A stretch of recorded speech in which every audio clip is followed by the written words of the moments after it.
Welcome back, everybody, to my channel, Terror Unseen. Today we're going to talk about the most haunted houses in the world. Today we're talking about the Amityville Horror House.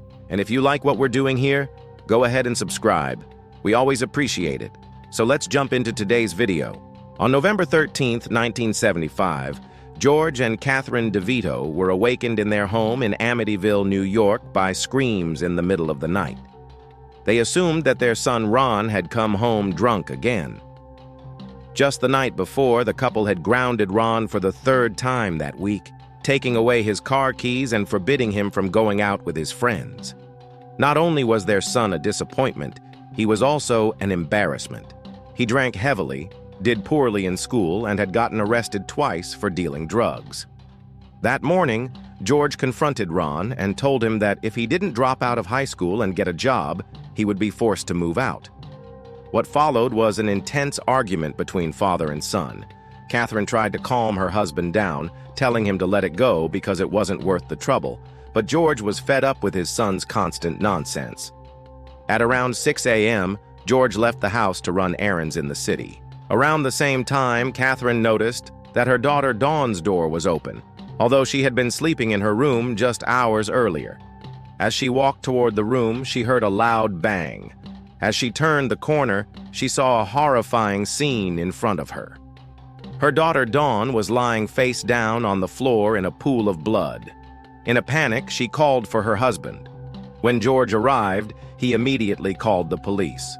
By the time they arrived, both Dawn and her brother were dead.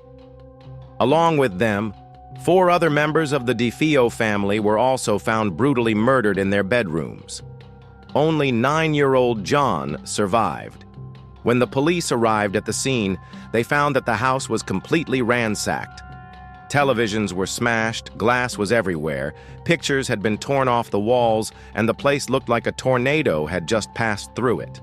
However, the murders would soon turn out to be even more grotesque than anyone could have imagined.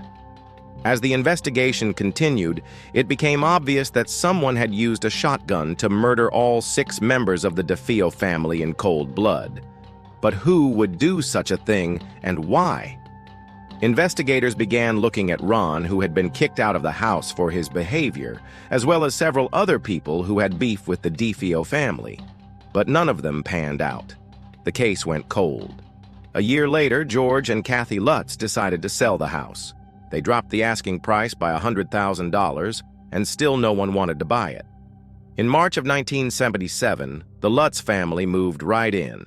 For the first few weeks, everything seemed normal. The neighborhood was nice, and the children liked playing outside. The family began to feel like they had finally struck gold. But shortly after the new residents moved in, strange things began to happen. George and Kathy never thought much of it, writing it off as the home simply settling or some trick of the light. That is, until the activity began to escalate. One evening, George was watching television when he heard a scratching sound near his son's bedroom. At first he ignored it, assuming it was the wind, but the sound persisted. When he checked on his son, he found that the closet door had been ripped clean off its hinges. Over the next few weeks, the activity in the closet intensified. Doors opened and closed on their own, objects flew across the room, and disembodied voices whispered to the family. Kathy was so frightened that she called a psychic to come to the house to perform a seance. During the session, the psychic claimed that the ghost of a little girl named Kathy was haunting the house. She said that the girl's spirit was angry because she had died in a fire set by her own mother. Although this story sounded plausible, investigators later found that there had never been a fire in the house, nor had any previous resident ever mentioned the ghost of a little girl. Over the next few weeks, things took a turn for the worse. One day, George was writing in his journal when he heard a knock at the front door. He went to investigate and found no one outside. Assuming that one of the kids had come in without his knowledge, he went back to his office. That's when he heard a voice say, "Get out!" He shrugged it off as a trick of his imagination. One night, George woke up in the middle of the night and got thirsty. As he walked to the kitchen, he saw a green slime dripping from the ceiling. He ran to the phone to call a priest, but as he turned around, He saw that the slime had vanished. He was beginning to question his sanity. As the weeks went on, the hauntings became even more intense. Kathy and her family grew tired of being tormented and eventually packed up and left. As the years passed, other families tried to make the home theirs. But within days of moving in, they too were driven insane by the supernatural activity. Many people who have lived in the home have claimed that it's evil and should be demolished. Their hauntings are some of the most terrifying in history, including sightings of demons, poltergeist activity, moving objects, shaking beds, shaking pictures off the wall, voices, footsteps, and full shadow figures seen throughout the home. Now, despite these horrific events, people still try to live in the home. After all, it is just a house, right? Well, maybe not. Maybe it's haunted by demons. One day, George and Kathy were sitting down to dinner when the lights suddenly went out. George grabbed a candle to look for the breaker when he heard footsteps coming down the stairs. Suddenly, a full shadow figure appeared behind him. He turned around and saw a tall, thin man wearing a top hat and a cape. He stared directly at George and then vanished. Although he was skeptical at first, George began to fear for his life.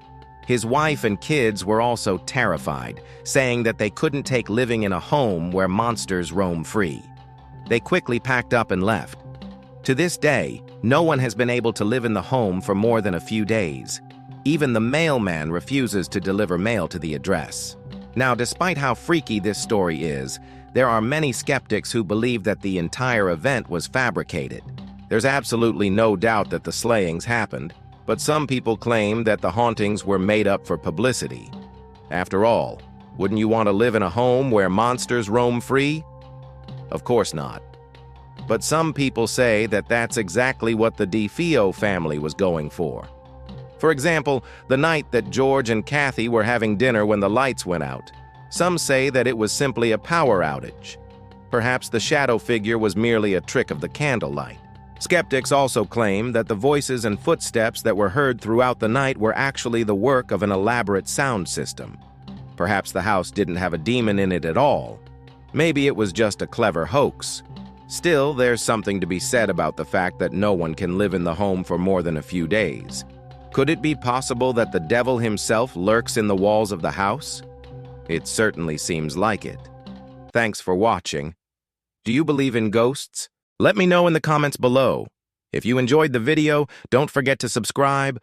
We always appreciate it. Till then, goodbye.